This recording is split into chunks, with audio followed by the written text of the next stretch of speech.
The Arizona sun had no mercy on August 15th, 1883. It beat down on the hard-pan earth outside Willowbrook with the persistence of a predator, turning the dust to powder and the air to something thick enough to chew. Daniel Whitmore wiped sweat from his weathered brow as he guided his gelding through the maze of broken fence posts that marked the eastern boundary of his land.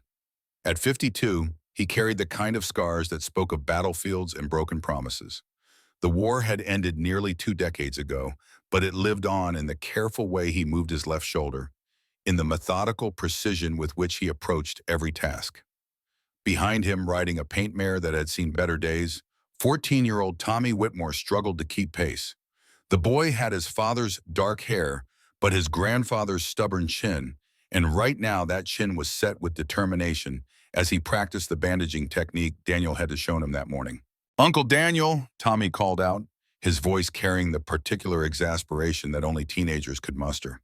"This doesn't feel right. The wrap keeps sliding." Daniel reined in his horse and turned in the saddle. The boy held a strip of cotton cloth in one hand and a wooden splint in the other, both looking worse for wear after 20 minutes of practice. There was something achingly familiar about the way Tommy's brow furrowed in concentration, something that brought back memories of another boy, another time.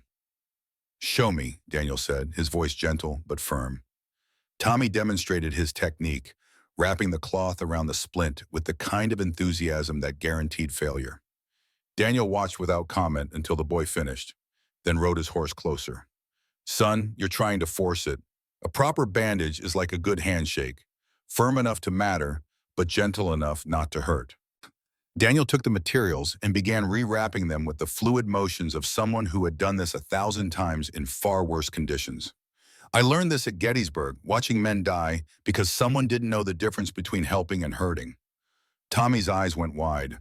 Daniel rarely spoke of the war, and when he did, it was usually in fragments, like pieces of a puzzle that would never quite fit together again. "Your father would have been about your age when I shipped out," Daniel continued, his hands never pausing in their work.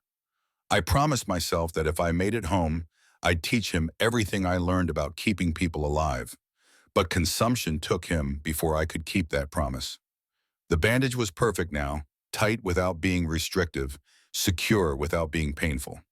Daniel handed it back to Tommy, who accepted it with the reverence usually reserved for sacred objects. "A man's got to know how to heal, not just how to hurt," Daniel said. "That's the first lesson your daddy would have wanted you to learn." Tommy nodded solemnly and began practicing again, this time with more patience and considerably better results. Daniel was about to offer another piece of advice when the sound reached them, carried on the hot wind like a prayer gone wrong. A woman's scream. It came from the direction of the old Spanish mission that had been converted into a convent 5 years earlier, when the Sisters of Mercy had arrived to minister to the growing population of miners and ranchers scattered across the territory. The sound cut through the afternoon heat like a blade through silk, urgent and terrible, and unmistakably human. Daniel's gelding pranced nervously, sensing its rider's sudden tension. Years of military training had taught Daniel to assess threats quickly, and everything about that scream spoke of immediate danger. "Tommy," he said, his voice taking on the authoritative tone that brooked no argument, "this is your first lesson in responsibility. When someone needs help, a man doesn't stop to consider the cost." Without waiting for a response, Daniel spurred his horse toward the convent. Tommy followed, the bandaging materials forgotten in his sudden need to keep up with his uncle's purposeful pace. The mission sat on a slight rise about half a mile from Daniel's property line, its adobe walls the color of dried blood in the afternoon sun. A bell tower rose from its center, casting a shadow that provided the only respite from the heat for miles around. The building had been constructed by Spanish missionaries in the previous century, and it still bore the architectural hallmarks of a people who understood how to survive in an unforgiving land. As they approached, Daniel could see a figure in black near the herb garden that the sisters maintained behind the main building. Sister Margaret O'Connell knelt in the dust, her usual composure shattered like glass against stone. Her white habit was stained with dirt and something darker, and her hands pressed against her right thigh with a pressure that spoke of desperation. Daniel had seen enough battlefield wounds to recognize the signs immediately. The way she held herself, the pallor of her skin, The fine tremor in her hands all pointed to one conclusion. Something had bitten her, and from the location of the wound and her obvious distress, it was nothing as benign as a bong or horse. "Sister?" Daniel called out as he dismounted, his medical training automatically cataloging details. "What happened?" Sister Margaret looked up at him with eyes that held equal measures of pain and embarrassment. At 29, she was younger than most of the sisters, with the kind of practical intelligence that had made her invaluable to the mission's work with the local population. But right now, she looked like nothing so much as a frightened girl, trying very hard to maintain her dignity in an impossible situation. "I was gathering feverfew," she said, her Irish accent thickened by stress. "For Mrs. Patterson's rheumatism. There was something in the weeds. I didn't see it until—" She didn't need to finish. Daniel could see the two puncture wounds through the torn fabric of her habit, positioned high on her right thigh, where the heavy black cloth had offered no protection. The flesh around the wounds was already beginning to swell, and he could see the telltale signs of venom spreading beneath her skin. Tommy had dismounted as well, and now stood frozen beside his horse, staring at the scene with the kind of horrified fascination that only the young could muster. Daniel glanced at the boy, then back at Sister Margaret. "Son, come here," Daniel said, his voice calm despite the gravity of the situation. "This is what I was talking about. Sometimes a man has to act quickly to save a life." Tommy approached hesitantly, clearly out of his depth, but trusting in his uncle's competence. Daniel knelt beside Sister Margaret, his hands hovering over the wound without touching. "Sister, I need to examine this properly," he said. "From the location and the symptoms, this was a rattlesnake bite. The venom is already moving toward your heart. Without immediate treatment, you have perhaps 20 minutes before—" He didn't finish the sentence. He didn't need to. Sister Margaret was intelligent enough to understand the implications, and Tommy was young enough to still believe that adults could fix anything. "What kind of treatment?" she asked, though something in her expression suggested she already knew the answer. Daniel looked directly into her eyes, his gaze steady and professional. "I have to create an incision and extract the venom by suction. It's the only way to prevent the poison from reaching your vital organs." Sister Margaret's face went pale, and her hands instinctively moved to protect her modesty. "But the wound, it's so high up. I couldn't possibly—" "A sister," Daniel interrupted gently. "I was a field surgeon during the war. I've treated hundreds of snake bites, bullet wounds, and every other injury you can imagine. This is a medical procedure, nothing more." As if to underscore his point, he reached into his saddlebag and withdrew a leather roll containing several surgical instruments. The tools were well maintained, their edges sharp and their surfaces clean. These were the instruments of a man who understood the difference between life and death, and who had dedicated himself to choosing life whenever possible.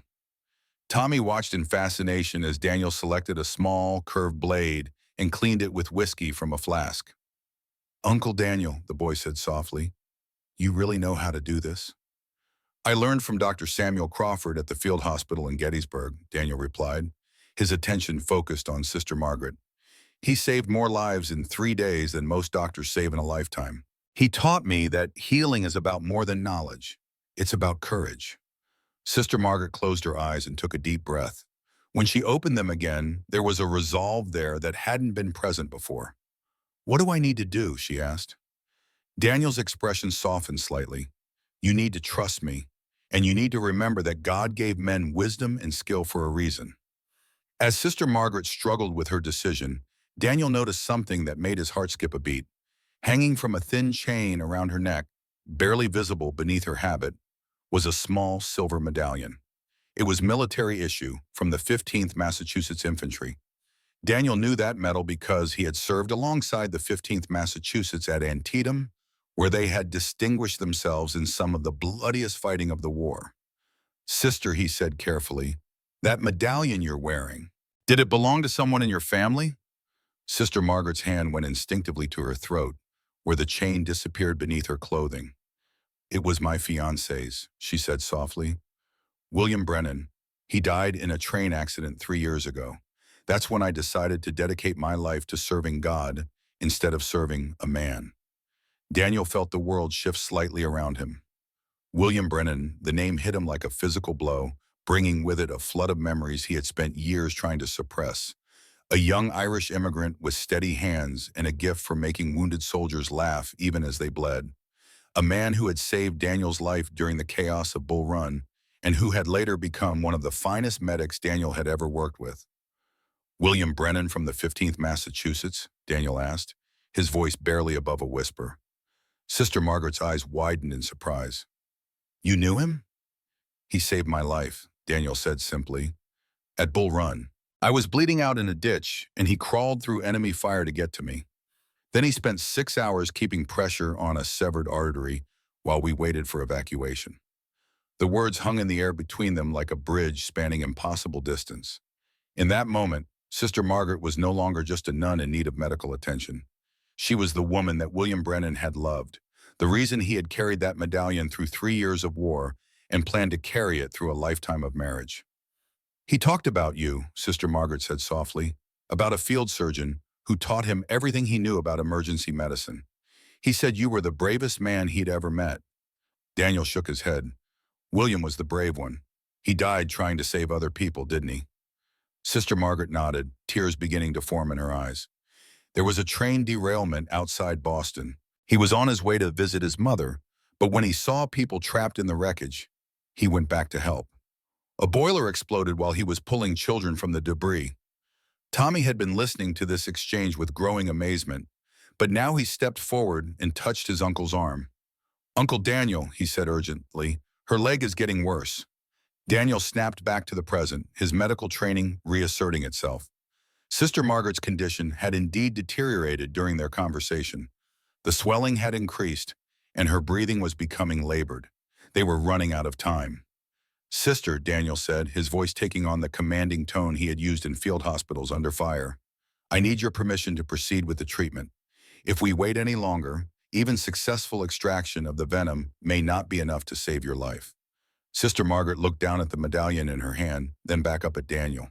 When she spoke, her voice was steady despite her tears. "William always said you taught him that sometimes salvation requires sacrifice," she said. "I think he would want me to trust you now."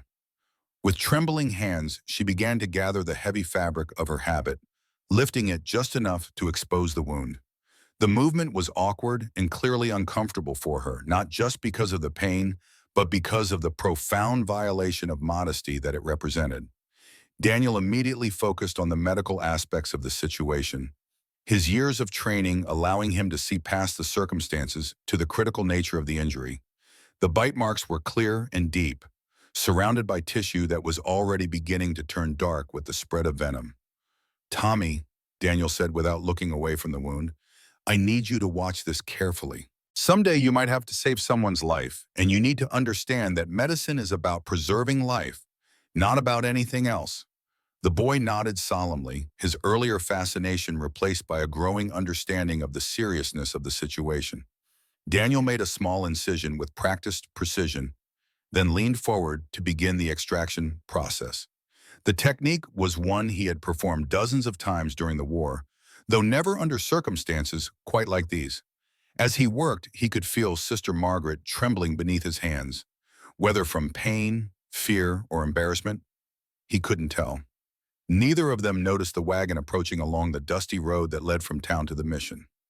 The vehicle belonged to Mrs. Victoria Hayes, wife of the town's most successful merchant and a woman whose opinions carried considerable weight in local society. Beside her sat Mrs. Ruth Blackwell, the widow of a man who had lost a significant legal dispute to Daniel over grazing rights 2 years earlier.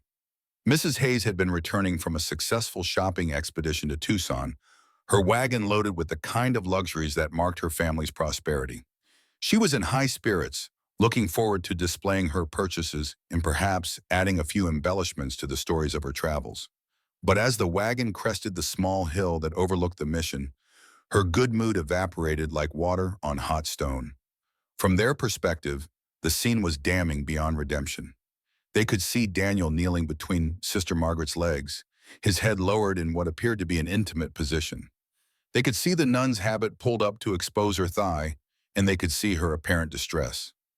What they could not see, from their distance and angle, was the medical nature of Daniel's actions, or the snake bite that had necessitated them. Mrs. Blackwell gasped audibly, her hand flying to her mouth in an expression of shocked horror that was partly genuine and partly theatrical. Mrs. Hayes immediately reined in her horses, her mind already racing with the implications of what she was witnessing. "Victoria," Mrs. Blackwell whispered, "are we seeing what I think we're seeing?" Mrs. Hayes nodded grimly, her eyes never leaving the scene below. "I always suspected there was something unnatural about that man. A bachelor of his age, living alone with a P who isn't even his blood relative." The truth was that both women had their own reasons for disliking Daniel Whitmore. Mrs. Hayes had approached him several times about selling his land for development and had been firmly rebuffed each time. Mrs. Blackwell still harbored resentment over her husband's legal defeat, which had cost her family both money and social standing. But personal animosity aside, what they were witnessing appeared to be an unconscionable violation of everything their community held sacred. "Should we intervene, saying?" Mrs. Blackwell asked, though her tone suggested she was more interested in gathering details than in stopping whatever was happening. Mrs. Hayes shook her head. "We're too far away, and besides, it looks like it's already—" She didn't finish the sentence, but her meaning was clear. As they watched, Daniel sat back on his heels and began cleaning his hands with what appeared to be whiskey. Sister Margaret remained motionless, her face turned away from them, her habits still disarranged. To the two women in the wagon, it looked like the aftermath of an assault. "We have to tell Sheriff Cross," Mrs. Hayes said, her voice tight with righteous indignation. "This cannot be allowed to stand." Mrs. Blackwell nodded enthusiastically. "The poor dear, and right there on holy ground too. It's monstrous, you know." Hayes snapped her reins sharply, turning the wagon around with more force than was strictly necessary. As they drove away, both women were already composing the story they would tell, each detail becoming more scandalous with every repetition in their minds. Back at the mission, Daniel was helping Sister Margaret to her feet, his manner professional and respectful. The extraction had been successful, and while she was still weak from blood loss and shock, the immediate danger had passed. "The venom has been removed," he told her, "but you'll need to rest and drink plenty of water. I'll ride to town and bring back Dr. Thornfield to examine you properly." Sister Margaret shook her head. "Dr. Thornfield and I have had our differences about treatment methods. I'd prefer to rely on your expertise in the sister's care." Daniel frowned. He was aware of the professional rivalry between himself and Dr. Thornfield, stemming from a disagreement over treatment protocols during a typhoid outbreak the previous year. But he hadn't realized the conflict extended to the mission as well. "Still," he said, "it would be wise to have a second opinion. Snakebite treatment isn't something to take chances with." As they spoke, Tommy had been examining the area where the attack had occurred. Now he called out excitedly, "Uncle Daniel, I found it!" The rattlesnake lay coiled beneath a large sage bush, its distinctive pattern clearly visible in the dappled shade. It was a good-sized specimen, probably 6 feet long and thick as a man's wrist. Even dead, it commanded a certain respect. "Shot through the head," Daniel observed, kneeling beside the snake. "Good shooting, but I don't remember hearing a gunshot." Tommy looked puzzled for a moment, then pointed toward a rocky outcropping about 50 yards away. "Maybe from up there." The sound might have been muffled by the wind. Daniel followed the boy's gaze and spotted a figure on the ridge, too far away to make out clearly, but definitely human. As they watched, the figure waved once, then disappeared behind the rocks. "Probably Joseph Darkwater," Daniel said. "He runs goats up there, and the Navajo are the best shots in the territory. He might have seen what happened and taken care of the snake." Sister Margaret nodded weakly. "Joseph brings us milk and cheese sometimes. He's a good boy, despite what some people in town say about his people." Daniel helped her toward the mission building, noting with satisfaction that her color was already beginning to improve. Tommy walked alongside them, still clutching the bandaging materials and clearly processing everything he had witnessed. "Uncle Daniel," the boy said quietly, "what you did back there, sucking out the poison, that was really dangerous, wasn't it? I mean, if you had any cuts in your mouth." Daniel smiled slightly. "It was necessary, son. Sometimes doing the right thing involves risk. But that's what separates men from boys. The willingness to put someone else's welfare ahead of your own safety." As they reached the mission's front door, Sister Margaret turned to face Daniel directly. "Mr. Whitmore," she said formally, "I owe you my life. I know this situation was difficult for both of us, but I want you to know that I understand you acted purely from medical necessity. Daniel nodded. I just hope others will see it the same way. His words proved prophetic. Even as he spoke, Mrs. Hayes's wagon was racing toward a Willowbrook, its occupants eager to share their shocking discovery with anyone who would listen. The Golden Dollar Saloon was the kind of establishment that catered to men who worked with their hands and drank with their hearts. The air inside was thick with tobacco smoke and the kind of conversation that grew louder with each round of whiskey. On this particular afternoon, the usual crowd of miners, ranch hands, and drifters was supplemented by several townspeople who had stopped in to escape the heat and catch up on local gossip. Mrs. Hayes burst through the bat-wing doors like a woman possessed, her face flushed with excitement and moral outrage. Behind her, Mrs. Blackwell struggled to keep up, her shorter legs working frantically to match her companion's urgent pace. "Sheriff Cross?" Mrs. Hayes called out, her voice cutting through the ambient noise like a church bell. "Sheriff Cross, I need to speak with you immediately." Camden Cross looked up from his poker hand with the expression of a man whose peaceful afternoon had just been ruined. At 47, he was a big man with the kind of presence that filled a room, but his size was beginning to run towards softness around the middle. His badge was polished to a high shine, as were his boots and gun belt. Cross was the kind of lawman who understood that appearance was often more important than substance. "Mrs. Hayes," he said, setting down his cards with obvious reluctance, "what seems to be the trouble?" Mrs. Hayes glanced around the saloon, noting the number of potential listeners. Her expression suggested she was torn between the desire for privacy and the irresistible urge to share her scandalous news with as large an audience as possible. "Perhaps we should speak privately," she said, though her voice was loud enough to carry throughout the room. Cross sighed and pushed back from the table. "Gentlemen, I'll be right back." But Mrs. Hayes had already changed her mind about privacy. "No," she declared, "this is something the whole community needs to know about. It concerns the safety and moral character of our town." Every conversation in the saloon stopped. This was the kind of announcement that preceded either a hanging or a scandal, and either one was preferable to the usual tedium of afternoon drinking. "We've just witnessed something absolutely shocking," Mrs. Hayes continued, her voice rising with each word, "something that goes against everything decent people hold sacred." Cross felt a familiar stirring of interest. In his experience, shocking behavior usually involved people he already disliked, and Daniel Whitmore topped that particular list. The rancher had been a thorn in his side ever since that business with the Mexican trader 3 years ago, when Whitmore had started asking uncomfortable questions about property deeds and missing persons. "What exactly did you see?" Cross asked, his tone carefully neutral. Mrs. Blackwell stepped forward, unable to contain herself any longer. "We saw Daniel Whitmore attacking Sister Margaret O'Connell." The effect of this announcement was immediate and electric. Conversations resumed instantly, but now they were focused, urgent, and growing louder by the minute. "Attacking how?" called out Jake Morrison, a miner who had worked for Daniel the previous summer. Mrs. Hayes raised her hand for silence, clearly relishing her role as the bearer of momentous news.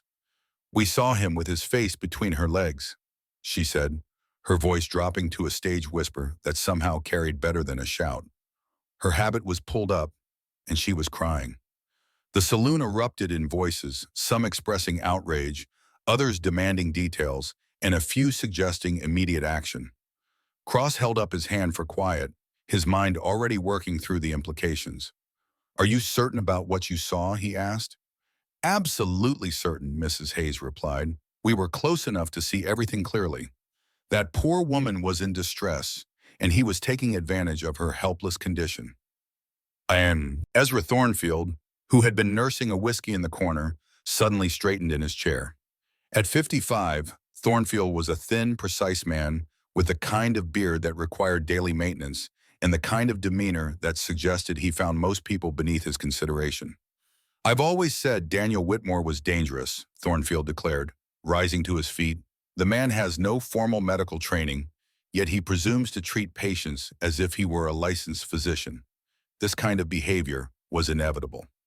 Cross and Thornfield had been occasional allies in the past, united by their mutual dislike of Daniel and their shared concern about his influence in the community. Now Cross saw an opportunity to finally deal with the Whitmore problem permanently. Dr. Thornfield, Cross said formally, as the only licensed physician in town, what's your professional opinion about this situation? Thornfield straightened his vest and adopted the pontifical tone he reserved for moments of great importance. Any competent medical professional would know that there are proper procedures for treating snake bites, procedures that don't require the kind of intimate contact that these ladies described. Several men nodded in agreement, though it was unclear whether they were responding to Thornfield's medical expertise or simply following the crowd. Furthermore, Thornfield continued, I've been concerned for some time about Whitmore's influence over that boy he's raising, an unmarried man of his age with no family connections, raising a child who isn't his own. It's an unnatural arrangement. Tommy's presence in Daniel's household had been a source of quiet speculation for months. The boy's parentage was clear enough, but his father's death had left Daniel as his only relative, and there were those who questioned whether a bachelor rancher was equipped to raise a teenage boy properly. Cross felt the momentum building in his favor and decided to press his advantage. I think it's time we took official action, he announced.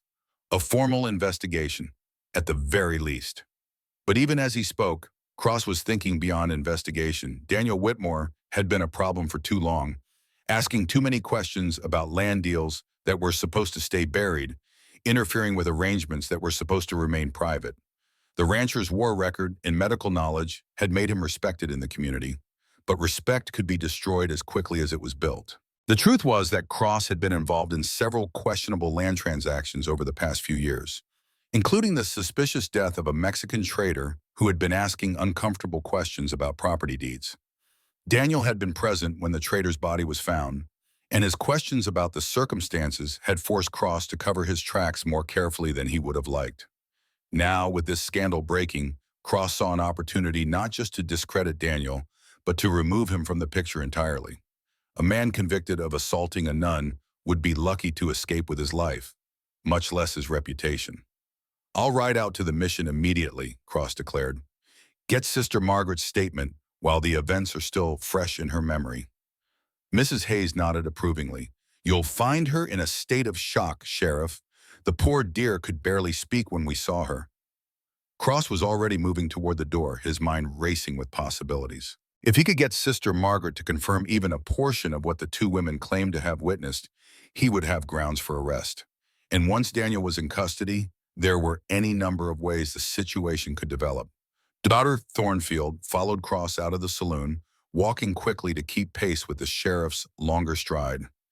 Camden, he said quietly, if you need medical testimony about improper treatment procedures, I'm prepared to provide it. Cross nodded without slowing down. Ezra, I think this is going to be bigger than just medical malpractice. A man who would assault a nun might be capable of anything.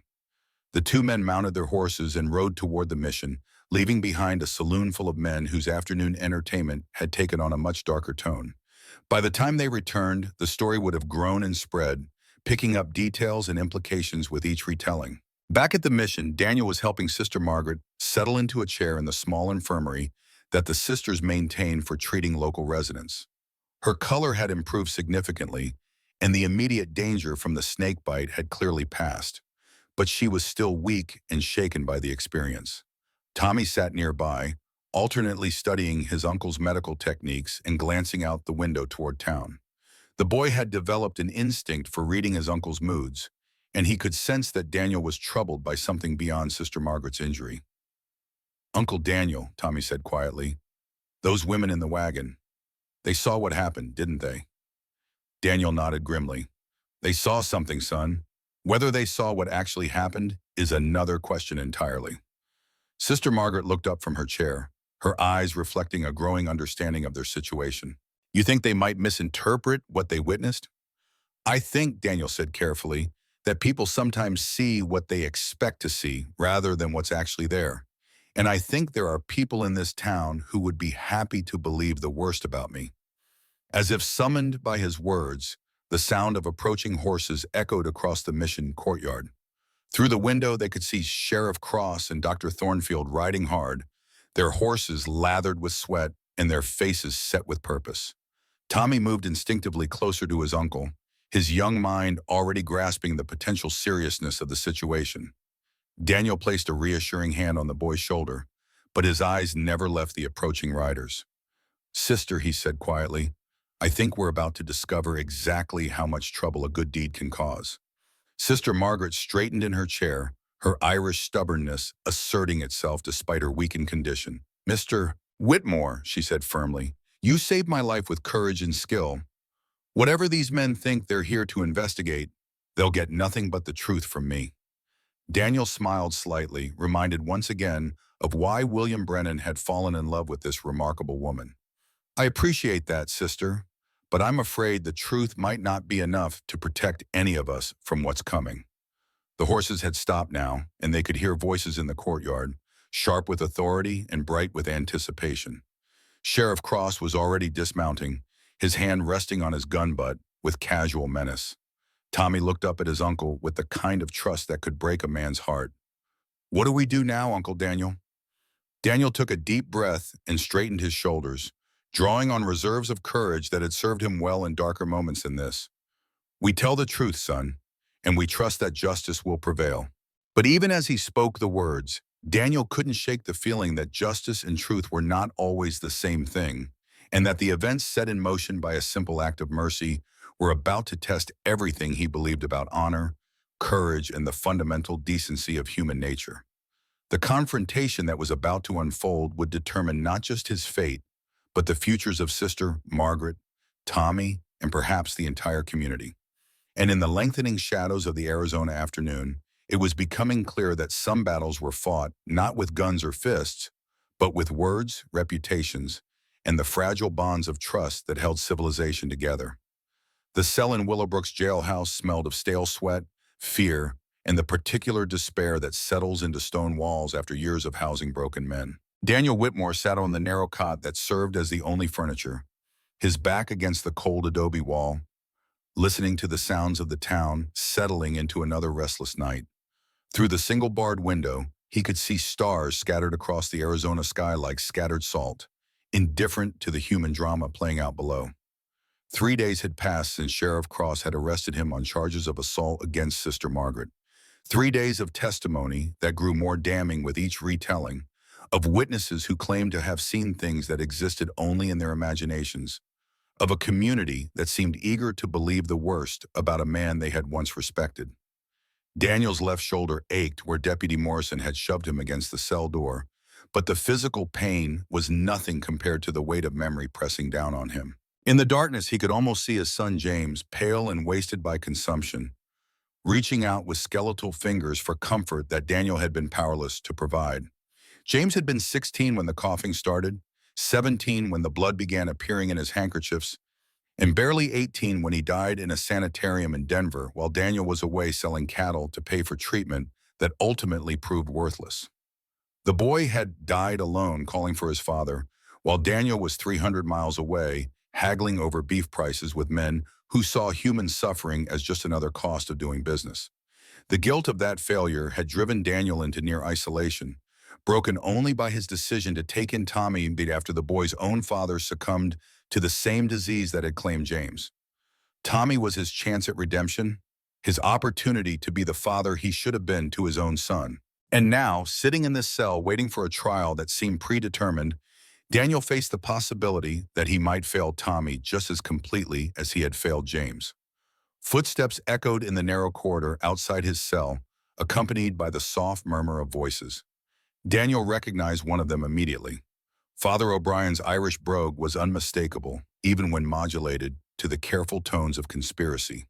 The key turned in the lock with a sound like breaking bones, and the cell door swung open to reveal Father O'Brien's weathered face in the flickering lamplight. At 65, the priest moved with the careful deliberation of a man whose joints had begun to betray him, but his eyes still held the sharp intelligence that had made him such an effective advocate for his parishioners. Behind him, barely visible in the shadows, stood Sister Margaret. She had exchanged her distinctive habit for the simple dress of a laywoman, and her hair was hidden beneath a dark shawl that made her nearly invisible in the dim light. but Daniel would have recognized the determined set of her shoulders anywhere. "Father," Daniel said quietly, rising from the cot, "this is madness. If Cross finds you here—" Father O'Brien waved away his concerns with one gnarled hand. "Camden Cross has been drinking himself senseless in the saloon for the past hour, celebrating his impending victory. He won't be making any rounds tonight." Sister Margaret O'Connell stepped forward, her voice carrying a strength that seemed to emerge from some deep well of conviction. "Mr. Whitmore, if you don't walk out of this cell tonight, you'll never see another sunrise. Cross has already selected his jury, and Dr. Thornfield has prepared medical testimony that will condemn you regardless of the truth." Daniel shook his head firmly. "I appreciate what you're trying to do, but I won't run from false charges. My innocence will be proven in court." "What court?" Father O'Brien demanded, his voice tight with barely controlled anger.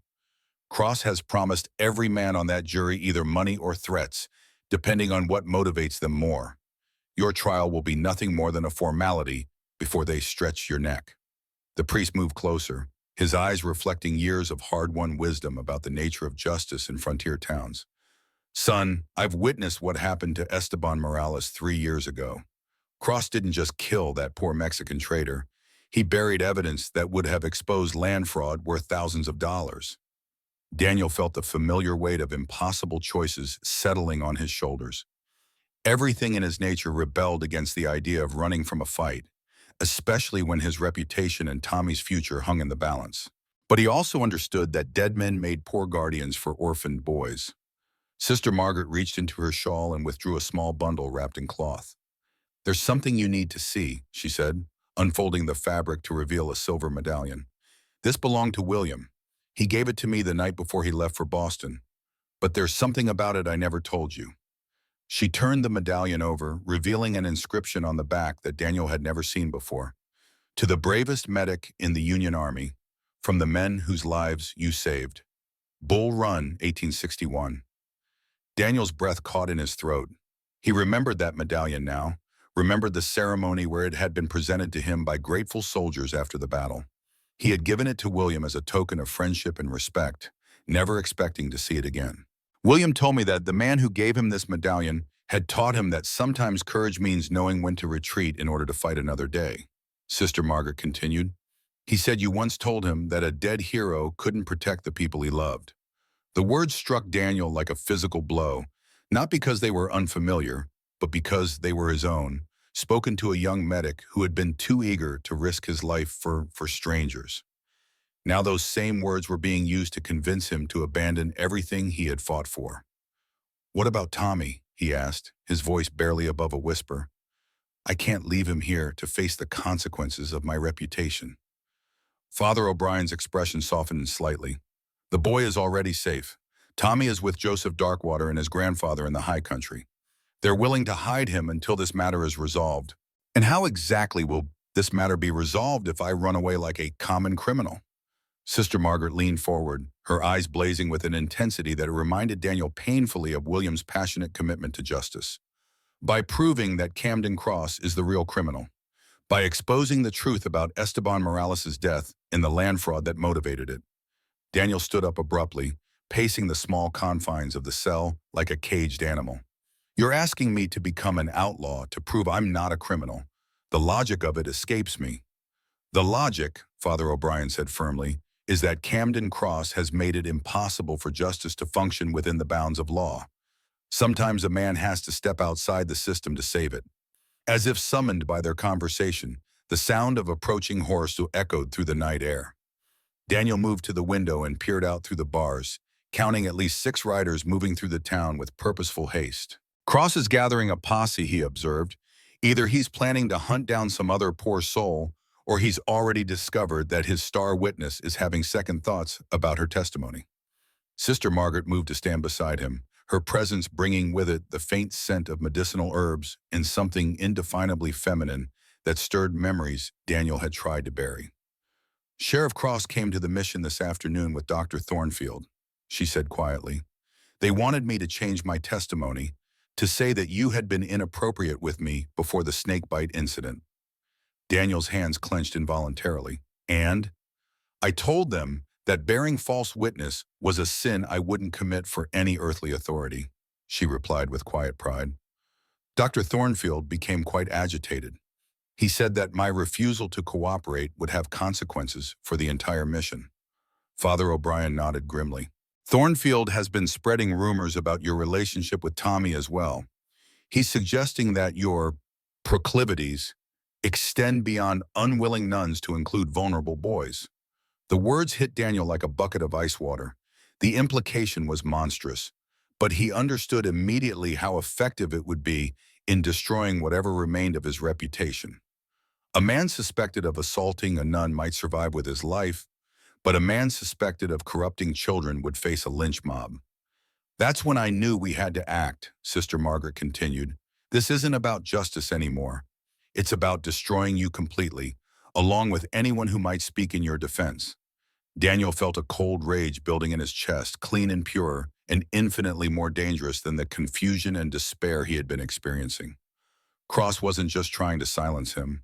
He was trying to destroy the very bonds of trust and affection that held families together. Then we leave, Daniel said with sudden decision. Tonight.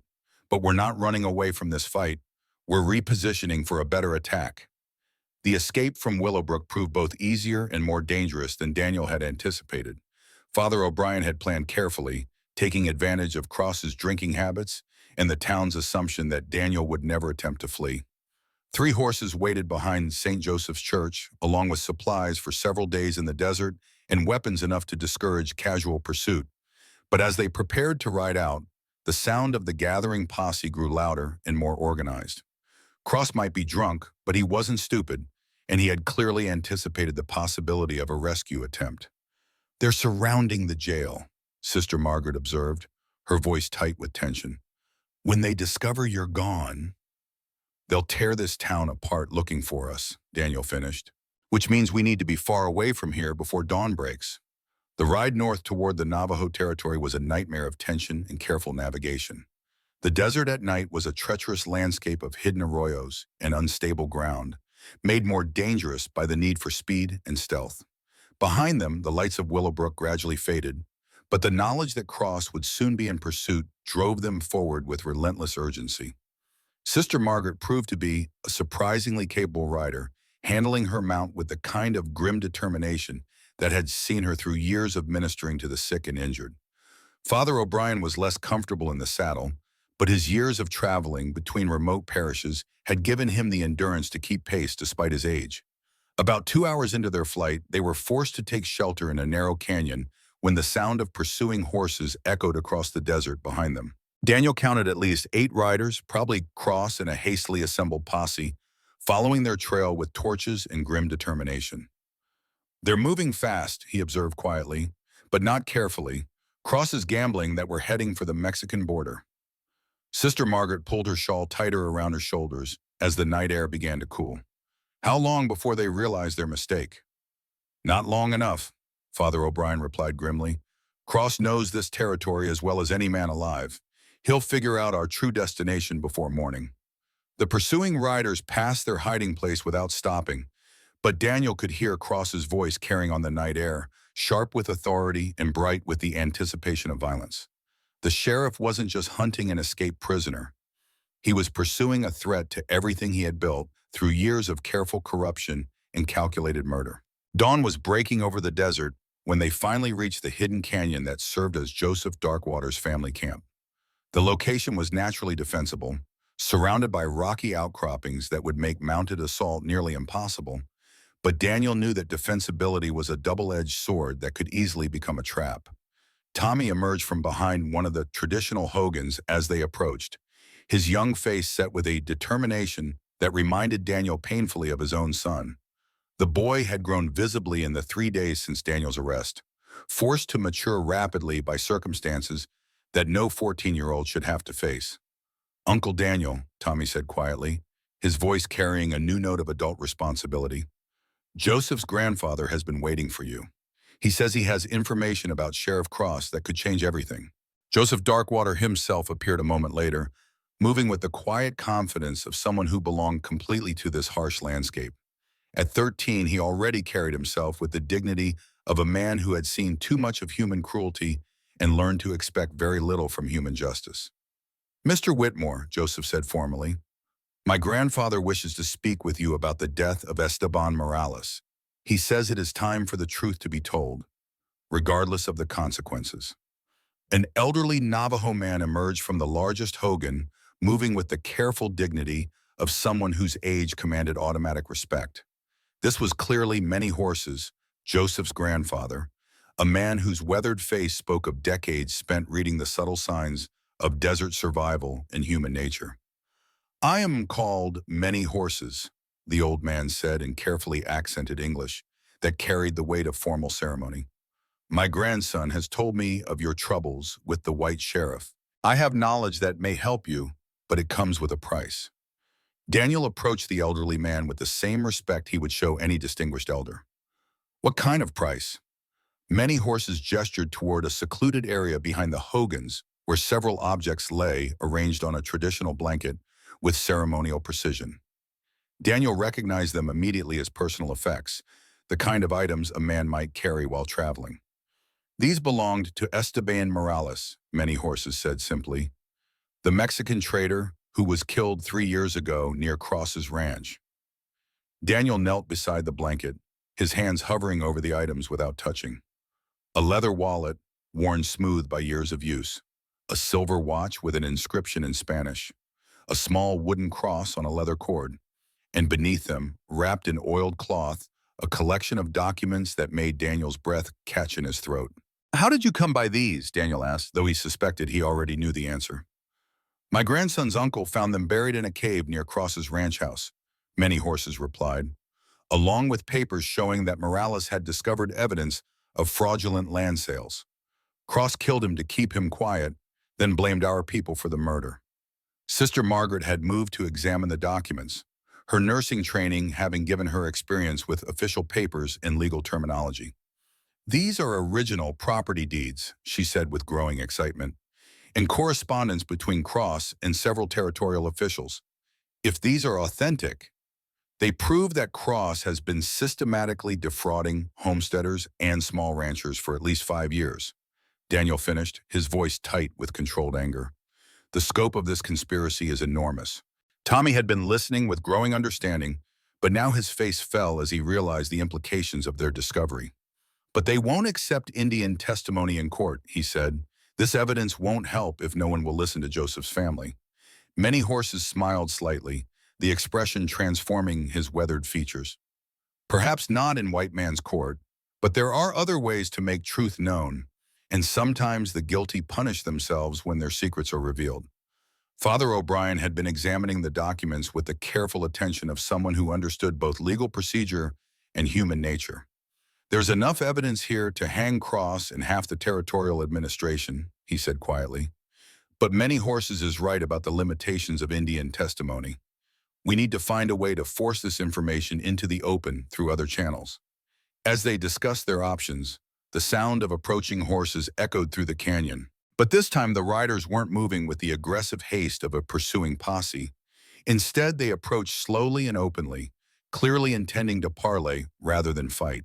Dr. Ezra Thornfield rode at the head of the group, his thin frame made more imposing by the 5 armed men who accompanied him.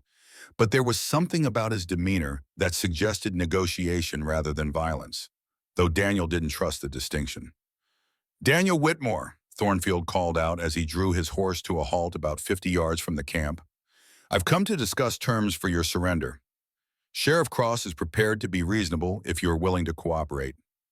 Daniel stepped forward, his hand resting casually on the butt of his revolver. "What kind of terms?" "Plead guilty to assault charges, accept a sentence of 5 years in territorial prison, and Cross will drop all other accusations against you," Thornfield replied. "In exchange, the boy keeps your property, and the Indian testimony about Morales remains sealed." The offer was cunning in its apparent generosity, Daniel had to admit. Cross was offering him a way to save Tommy's inheritance and protect the Navajo witnesses, but only at the cost of his own freedom and reputation. It was the kind of deal that might appeal to a man more concerned with protecting of others than preserving his own honor. "And if I refuse?" Daniel asked, though he already knew the answer. Thornfield's expression hardened. Then Cross will ensure that you hang for assault. Tommy becomes a ward of the state under Cross's guardianship, and this entire camp disappears into the desert permanently. The threat was delivered with clinical precision, but Daniel could see the uncertainty in Thornfield's eyes. The doctor was clearly uncomfortable with his role as negotiator, suggesting that Cross had sent him because he was considered more trustworthy or persuasive than the sheriff himself. Sister Margaret moved to stand beside Daniel, her presence a visible symbol of support that seemed to unsettle Thornfield considerably. "Dr. Thornfield," she said with icy formality, "I've already given my sworn testimony about what actually happened during the snakebite incident. Are you suggesting that I perjure myself to support Sheriff Cross's false accusations?" Thornfield's face flushed with embarrassment and anger. "Sister Margaret, your reputation and the mission standing in the community depend on your cooperation with local authority. Surely you understand that continued defiance will have consequences for everyone under your care. The only authority I recognize in matters of conscience is God," she replied firmly. "And God does not require his servants to bear false witness against innocent men." Tommy had been listening to this exchange with growing anger, but now he stepped forward with the kind of courage that made Daniel's heart swell with pride. "Dr. Thornfield," the boy said clearly, "my uncle taught me that a man's word is his bond, and that compromising with evil only makes a person complicit in it. We don't negotiate with kidnappers and murderers." The words hung in the desert air like a challenge, and Daniel could see Thornfield struggling with the implications of the boy's accusation. If Cross was indeed guilty of murder, then Thornfield's cooperation made him an accessory to capital crimes. "I see you've made your choice," Thornfield said, finally, his voice tight with suppressed emotion. "Sheriff Cross will be disappointed, but not entirely surprised." As Thornfield and his men prepared to leave, Joseph Darkwater emerged from behind one of the hogans, carrying an object that made everyone freeze. It was a rifle, but not just any rifle. The weapon bore distinctive engravings and silver inlays that marked it as a presentation piece, the kind of gun given to mark significant achievements or commemorate important events. "To Thornfield," Joseph called out, his young voice carrying across the canyon with surprising authority. "You dropped this rifle near my uncle's body 3 years ago. Would you like it back?" The effect of this revelation was immediate and devastating. Thornfield's face went white as bone, and his hand moved instinctively toward his sidearm before freezing as he realized the hopelessness of his position. The rifle was clearly identifiable as his property, and its presence at the murder scene was evidence that no amount of denial could explain away. "That's impossible," Thornfield stammered. "I've never been to that location." "The inscription on the stock says otherwise," Many Horses observed calmly, moving to stand beside his grandson. "To Dr. Ezra Thornfield, in recognition of exceptional service to the Territorial Medical Board, 1879.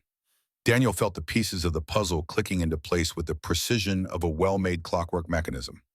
Cross hadn't just killed Morales himself, he had used Thornfield as his accomplice, probably leveraging the doctor's professional insecurities and personal animosities to secure his cooperation. "So Cross isn't just a corrupt sheriff," Daniel said slowly. "He's the leader of a conspiracy that includes territorial officials, medical authorities, and probably half the business establishment in 3 counties. Thornfield seemed to realize that his position had become completely untenable. His men were looking at him with growing suspicion, clearly wondering what other secrets their employer might be hiding. The doctor's carefully constructed reputation was crumbling in real time, and desperation was beginning to replace calculation in his eyes. "You don't understand the forces you're dealing with," Thornfield said, his voice rising with panic. "Cross has connections that reach all the way to the territorial capital. Even if you expose him, there are others who will take his place." "Then we'll expose them too," Sister Margaret said firmly. "Evil prospers when good people choose convenience over conscience. That choice ends today." Thornfield stared at her for a long moment, then turned his horse without another word. But as he rode away with his men, Daniel could see him conferring urgently with one of his companions, clearly planning some kind of response to this unexpected development. "They'll be back," Tommy observed quietly. "And next time, they won't come to negotiate." Many Horses nodded grimly. The white sheriff will not allow this evidence to reach other white authorities. He will try to silence all witnesses permanently. Daniel looked around at the small group of people who had risked everything to stand with him. Father O'Brien, whose religious authority would protect him only so long. Sister Margaret, who had abandoned her vows and her security to fight for justice. Tommy, whose future depended entirely on Daniel's ability to clear his name. Joseph and many horses, whose very lives might be forfeit if Cross decided they were too dangerous to leave alive.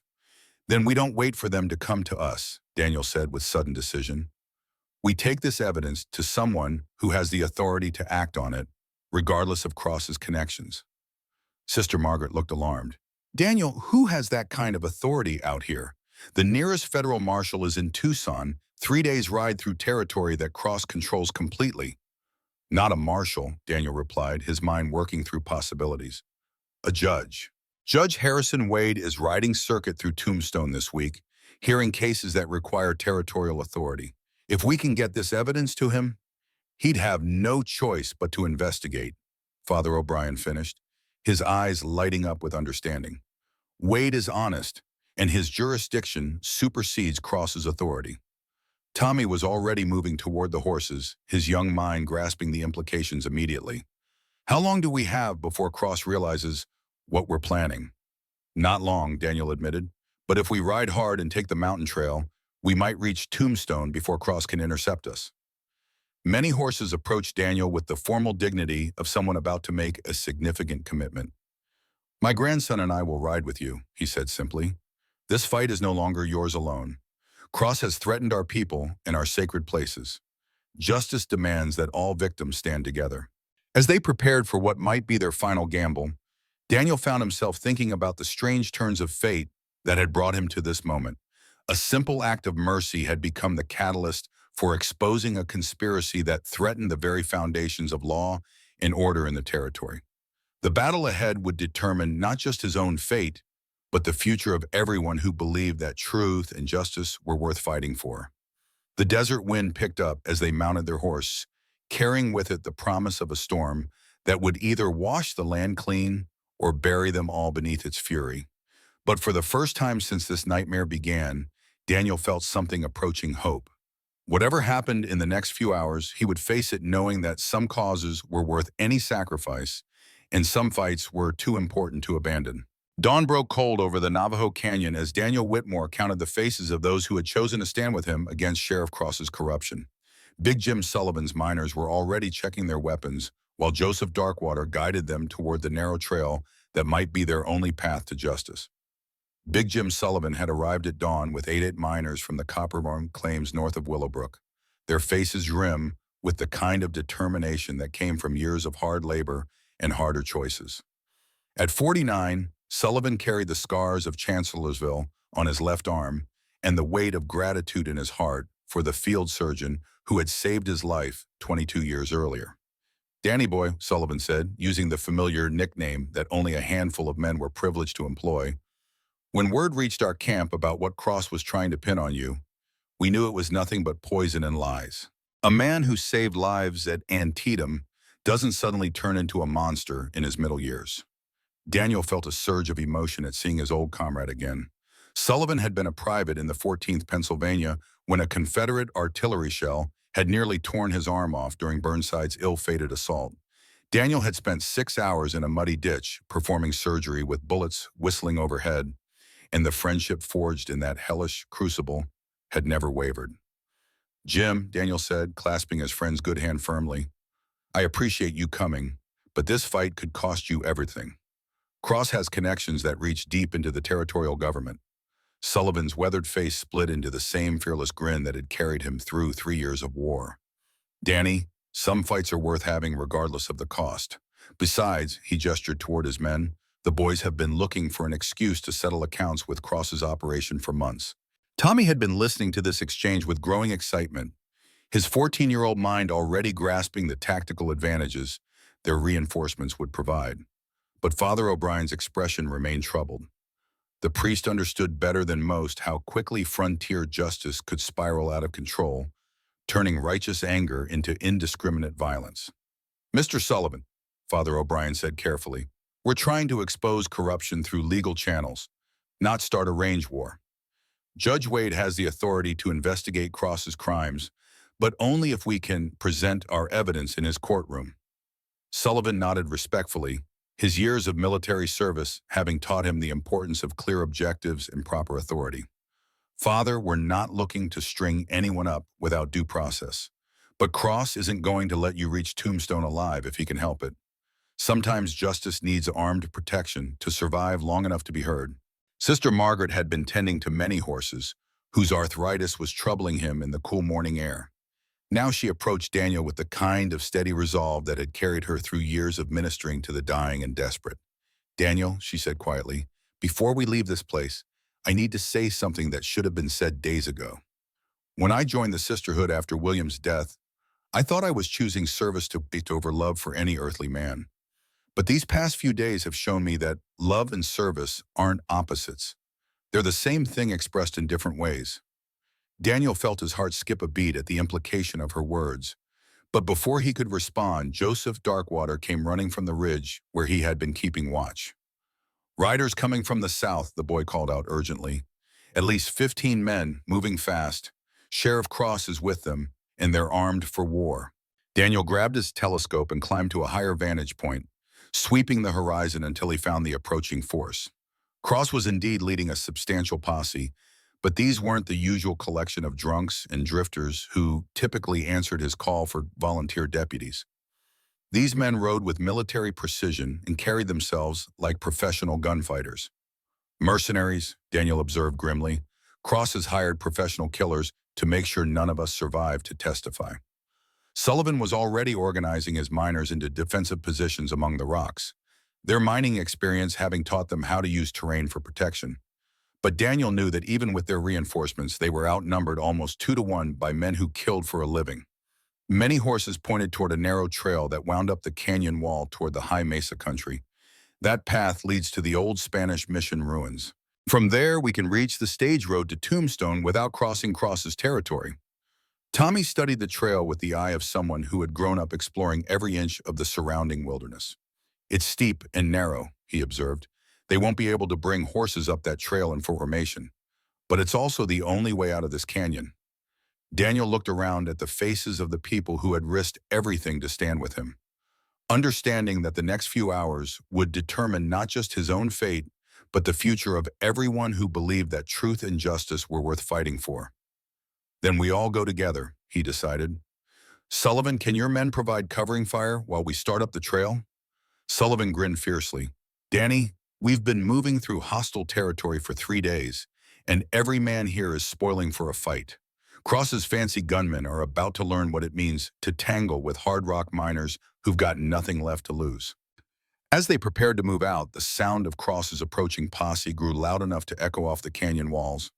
But instead of the coordinated advance Daniel had expected, the riders seemed to be splitting into multiple groups, clearly planning to surround the canyon and cut off any possible escape routes. They're not just coming to arrest us, Sullivan observed with professional interest. They're planning a massacre. Daniel felt the cold certainty settle in his stomach like a stone. Cross had moved beyond corruption into open rebellion against territorial authority. There would be no trials, no witnesses, no inconvenient questions about evidence or procedure.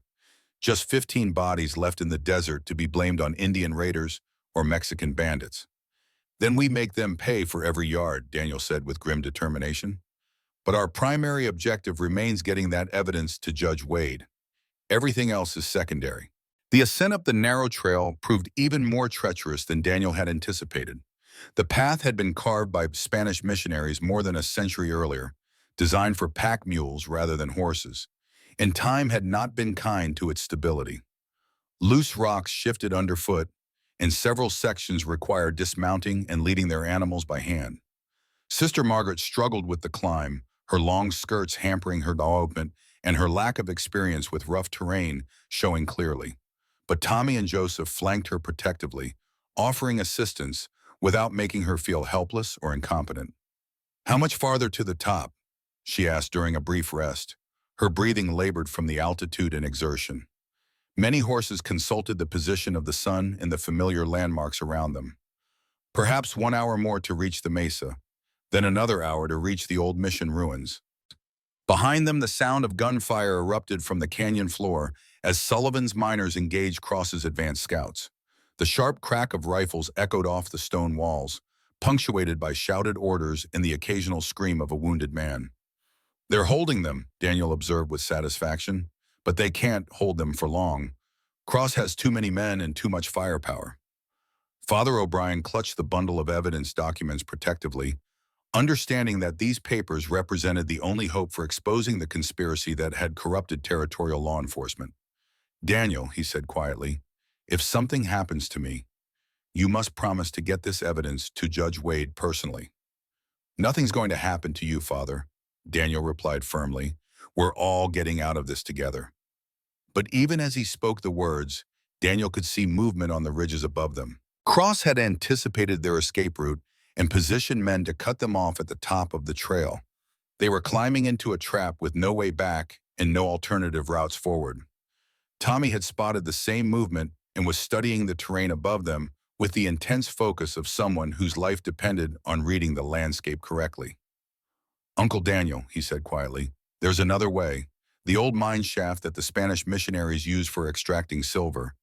It connects to the mission ruins through underground tunnels." Daniel remembered the mine shaft from his own boyhood explorations of the area. It was dangerous and partially collapsed, but it might provide the concealment they needed to bypass Cross's ambush. "Can we get the horses through?" he asked.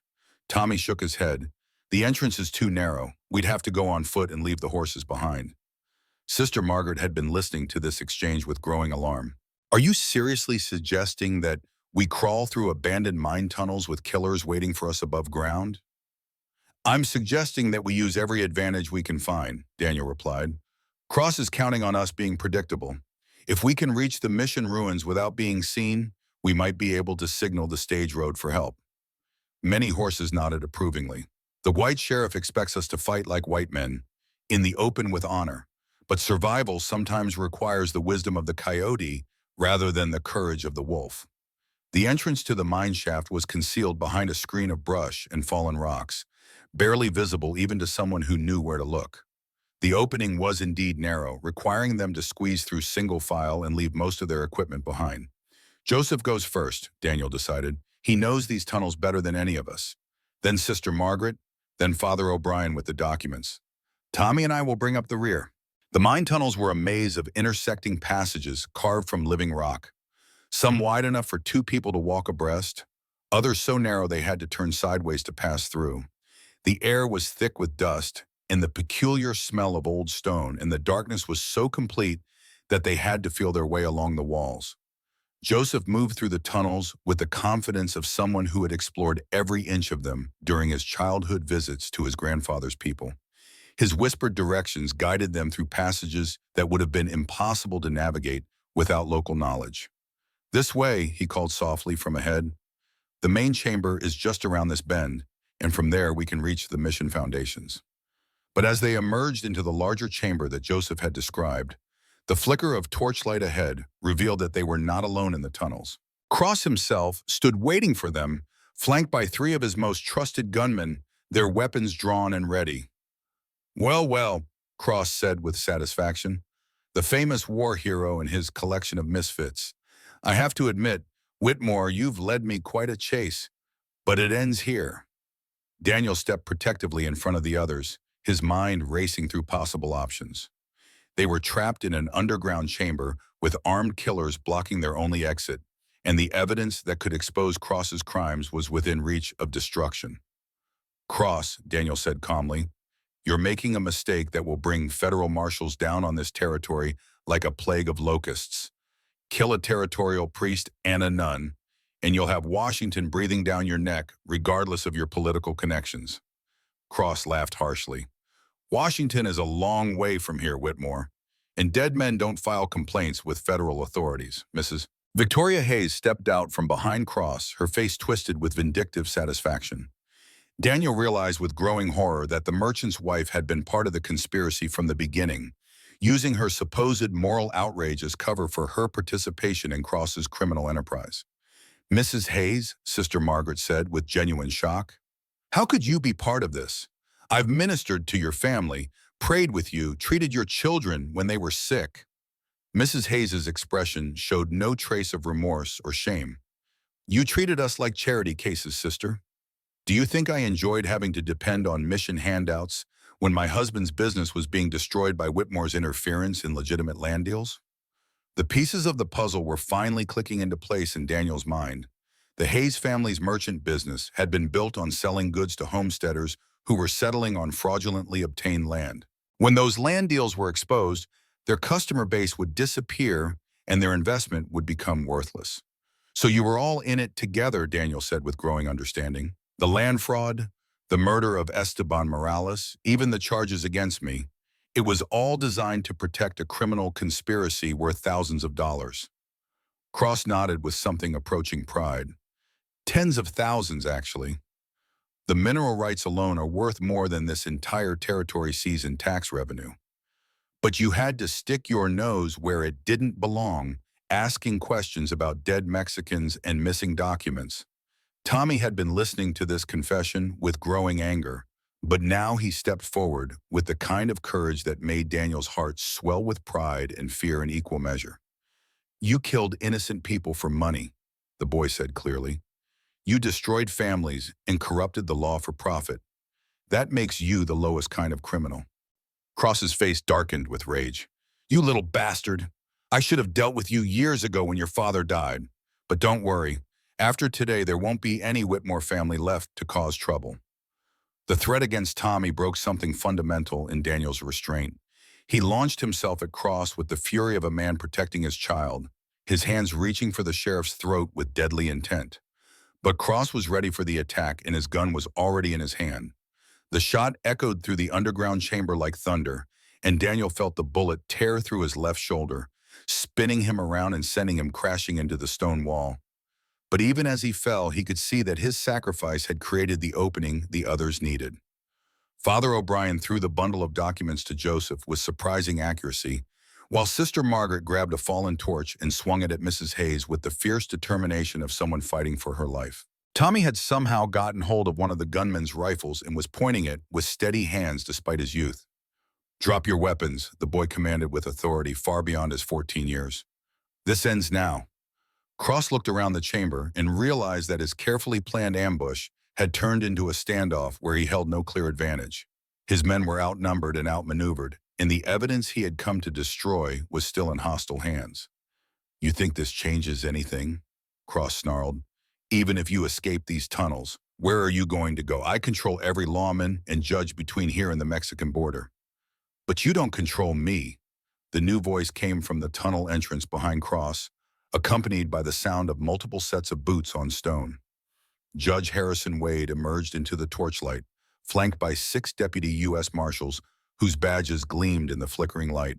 "Sheriff Cross," Judge Wade continued with cold authority, "you are under arrest for murder, conspiracy, fraud, and treason against the territorial government of Arizona." The effect of this pronouncement was immediate and devastating. Cross's gunmen threw down their weapons rather than face federal charges, while Mrs. Hayes began protesting her innocence with the desperate intensity of someone who realized her world was collapsing around her. "But you don't control me." The new voice came from the tunnel entrance behind Cross, accompanied by the sound of multiple sets of boots on stone.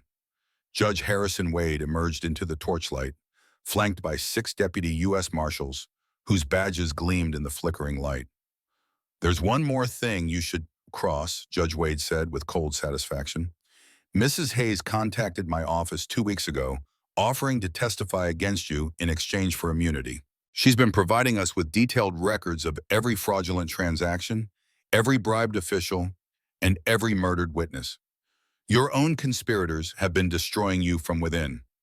Cross whirled to stare at Mrs. Hayes, his face contorting with betrayal and rage. "You lying witch! You were with me every step of the way." Mrs. Hayes smiled coldly. "I was protecting my family's interest, Sheriff. When I realized you were planning to eliminate all witnesses, including my husband and children, I chose survival over loyalty. Federal protection is far more reliable than your promises." Cross himself stared at Judge Wade with the expression of a man who had just seen his own death warrant signed and sealed. "This is impossible," he whispered. "You can't be here. You're supposed to be in Tucson until next week." Judge Wade smiled grimly. "I received some very disturbing correspondence from Father O'Brien 3 days ago, along with preliminary evidence suggesting massive corruption in your jurisdiction. I thought the situation warranted immediate investigation." Daniel struggled to his feet despite the pain in his wounded shoulder, supported by Tommy's strong young arm. "Your Honor," he said formally, "we have documentary evidence proving that Sheriff Cross and his conspirators have been engaged in land fraud, murder, and obstruction of justice for at least 5 years."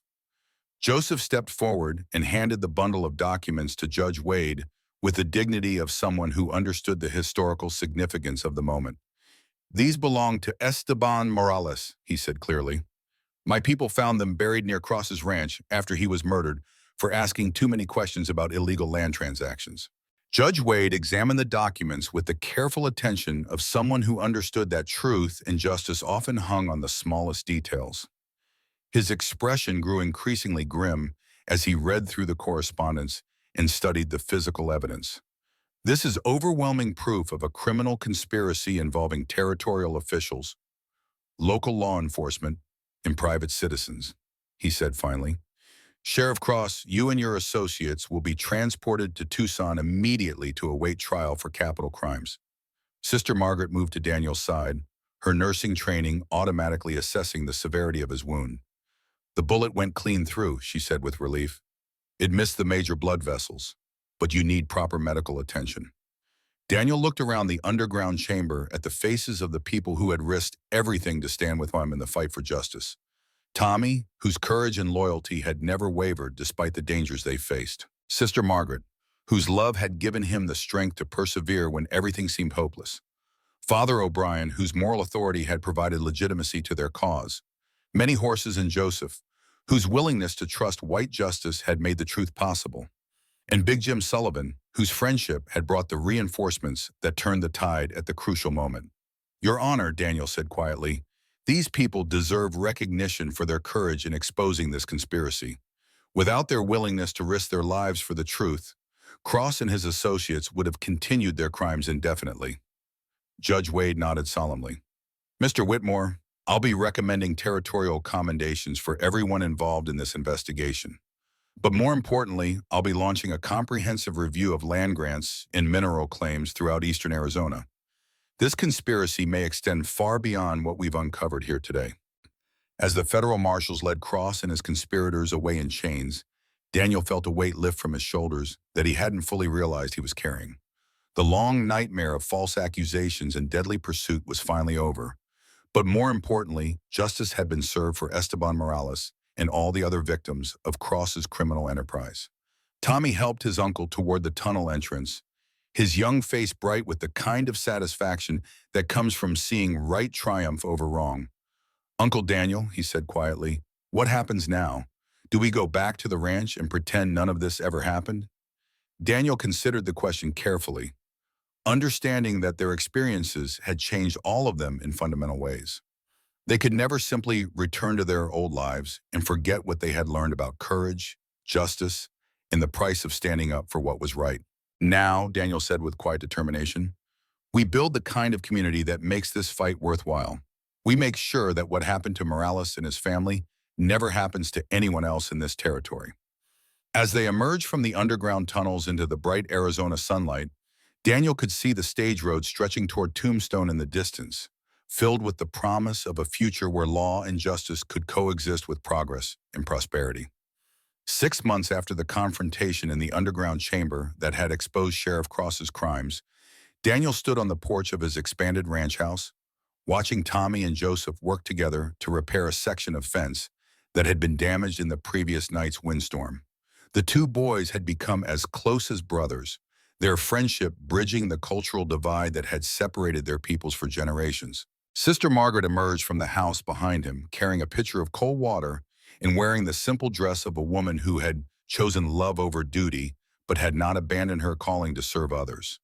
Her small clinic in town had become a gathering place for anyone who needed healing, whether of body or spirit, and her reputation for compassion and skill had spread throughout the territory. The territorial governor's letter arrived this morning, she said, handing Daniel the official document that he had been expecting for weeks. He's offering you the position of territorial marshal for Eastern Arizona, with full authority to investigate corruption and enforce federal law. Daniel read through the formal language of the appointment, understanding that it represented not just recognition of his courage during the Cross investigation, but an opportunity to ensure that justice would prevail in the territory he had come to love. "What do you think?" he asked Margaret, knowing that her opinion mattered more to him than any official recognition. She smiled with the same steady resolve that had sustained her through their darkest days. "I think Tommy and Joseph need a role model who shows them that good men can work within the system to protect the innocent and punish the guilty. And I think this territory needs someone who understands that justice isn't about power or politics, but about protecting the weak and holding the strong accountable for their actions." Tommy and Joseph approached the porch, their work on the fence completed and their faces bright with the satisfaction of a job well done. They had both grown visibly in the months since the confrontation with Cross, maturing into young men who understood the importance of courage, loyalty, and moral conviction. "Uncle Daniel," Tommy said formally, "Joseph and I have been talking about our plans for the future. We want to attend law school together so we can come back and help you enforce justice in the territory." Joseph nodded seriously, his dark eyes reflecting the wisdom of someone who had seen enough of injustice to appreciate the value of proper legal procedure. "My grandfather says that the white man's law can be made to serve justice if it is enforced by good men with honest hearts." Daniel felt a surge of pride and hope at hearing these words from the two young men he had helped to raise. They represented the future of the territory, a generation that would bridge cultural divides and ensure that law served justice rather than corruption. "Boys," he said quietly, "there's no higher calling than the service of justice, and no greater honor than protecting those who cannot protect themselves. If that's the path you choose, you'll have my support and blessing."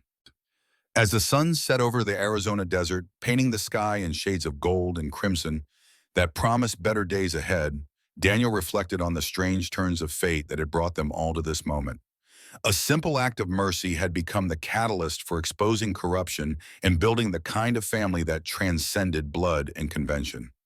Margaret moved to stand beside him, her hand slipping into his with the natural ease of someone who had chosen to share his journey toward whatever future awaited them. In the distance, the boys' laughter carried on the evening wind, a sound that spoke of hope and healing and the endless possibility of new beginnings. Daniel had learned that redemption wasn't something a man earned through grand gestures or heroic sacrifices. It was something he built day by day, through small acts of love and daily choices to stand with those who needed protection. His legacy wouldn't be measured in the enemies he had defeated or the wealth he had accumulated, but in the young men he had held to shape and the woman who had chosen to share his commitment to justice and truth. Father O'Brien had returned to his parish, but visited monthly to perform marriages and baptisms for the growing community. Big Jim Sullivan's mining operation had become the territory's most prosperous, built on honest labor and fair wages, a model that other claims were beginning to follow. The old priest and the grizzled miner often joined Daniel's family for Sunday dinners, creating an extended family bound by shared trials and mutual respect.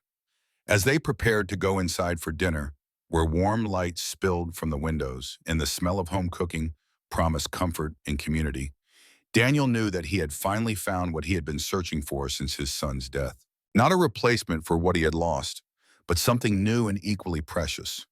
A family bound together not by obligation, but by choice, not by blood, but by love, and not by past sorrows, but by shared hope for tomorrow. The territorial marshal's badge that would soon rest on his chest represented more than personal vindication or official recognition. It was a symbol of the responsibility that came with the knowledge that some battles were worth fighting, some causes were worth any sacrifice, and some truths were too important to be buried beneath the convenient lies of corrupt men. In the growing darkness of the desert night, with his family safe around him and the promise of justice secured for future generations, Daniel Whitmore felt the deep peace that comes from knowing that a life spent in service to others is a life well lived, and that love, courage, and truth will ultimately prevail over corruption, cowardice, and lies.